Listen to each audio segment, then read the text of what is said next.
Hello friends, welcome to the new episode of my channel. আমি Prince. তো এখন mainly কথা বলবো বাংলাদেশের একটা নতুন সিনেমা আসতে চলেছে ঈদ উল ফিতরে, এবং সেখানে আমরা জানি যে বরবাদ রিলিজ করছে। এটা সাকিব খানের একটা বিগ রিলিজ বলা যেতে পারে, যেটা নিয়ে হাইপ ওখানে তুঙ্গে রয়েছে।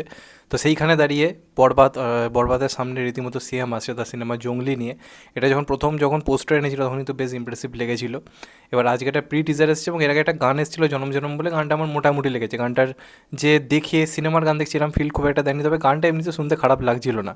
এবার সিয়াম ওখানকার কিন্তু উঠতি তারকা, অন্ততপক্ষে সাকিব খানের পরে যার ওপর লোকে ভরসা রাখতে চাইছে ওখানকার মানুষরা, বা যার মধ্যে স্টার হওয়ার মতো একটা এবিলিটি রয়েছে, সেটা কিন্তু অবশ্যই সিয়াম আহমেদ। তার কাজ আমার যথেষ্ট ভালো লাগে এবং সে নিজে একজন ভালো পারফর্মার, দেখতে ভালো, ভালো নাচেও। তো আমার ব্যক্তিগতভাবে যদি আমাকে একজন ভারতীয় হিসেবে জিজ্ঞাসা করেন বাংলাদেশে কাদের ভালো লাগে, তার মধ্যে সিয়াম কিন্তু অন্যতম। পারফরমেন্সের দিক থেকে বলি, সব দিক থেকেই বলি, ভালো লাগে। এবার ওরা একটা নির্দিষ্ট ভালো অডিয়েন্স তৈরি হয়েছিল পোড়ামন, দহন এই সিনেমাগুলোর সময়, মানে আমাদের এখানে ওকে নিয়ে আলোচনা হতো। সেটা মাঝখানে বন্ধ হয়ে গেছে এবং ওর একটা কামব্যাক প্রপারলি দরকার। তো বাংলাদেশে প্রেমের সিনেমা না খুব ভালো চলে। প্রেমের সিনেমা বা প্রেমের নাটকের একটা হিউজ অডিয়েন্স রয়েছে, এবং আজকের দিনে দাঁড়িয়েও সেখানে প্রপারলি মাস হয়েতে যখনই একটা প্রেমের সিনেমা ভালোভাবে আনা হয়েছে, রিয়েলিস্টিক হয়েতে, লোকে পাগলের মতো দেখেছে। যেমন ওই যে সিনেমাটা ছিল, যেটাতে আমরা একে দেখতে পেয়েছিলাম, রায়হান রাফির পরিচালনায় যে সিনেমাটা এসেছিল, যেখানে আমরা মানে নুসরত মিমকারকে দেখতে পেয়েছিলাম।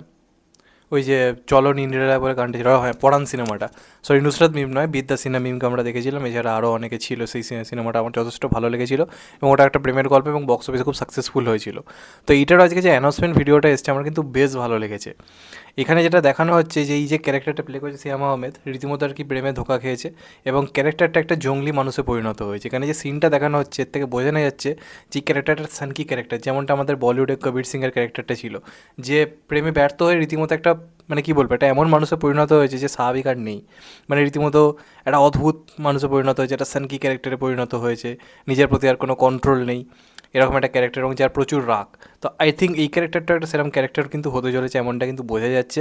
কারণ এই অ্যানাউন্সমেন্টটাতে বা প্রি টিজারটাতে আমরা দেখতে পাচ্ছি যে মেয়েটার রীতিমতো বিয়ে হচ্ছে ওর বাড়ির সামনে।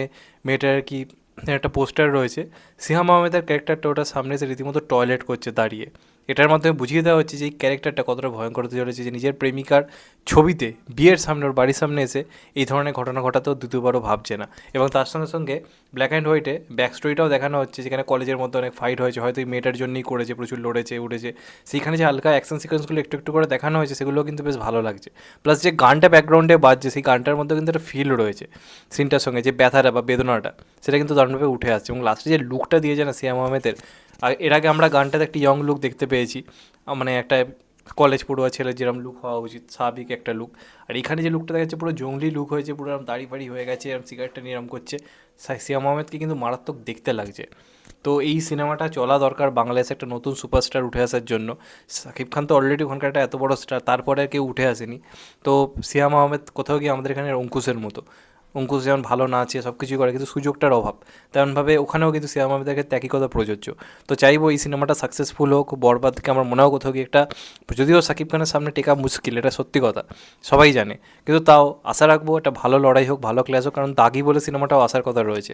তো ভয়ঙ্কর ক্লাস হবে তিনটে সিনেমার মধ্যে, কোনটা বেটার চলবে খারাপ চলবে বলা মুশকিল। নিজের সব সিনেমাই মোটামুটি চলে, কিন্তু সাকিব খান অবশ্যই প্রথম চয়েস, এই নিয়ে কোনো সন্দেহ নেই। ওখানকার অত বড় একজন সুপারস্টার, মেগাস্টার, তো সে অবশ্যই এগিয়ে থাকবে।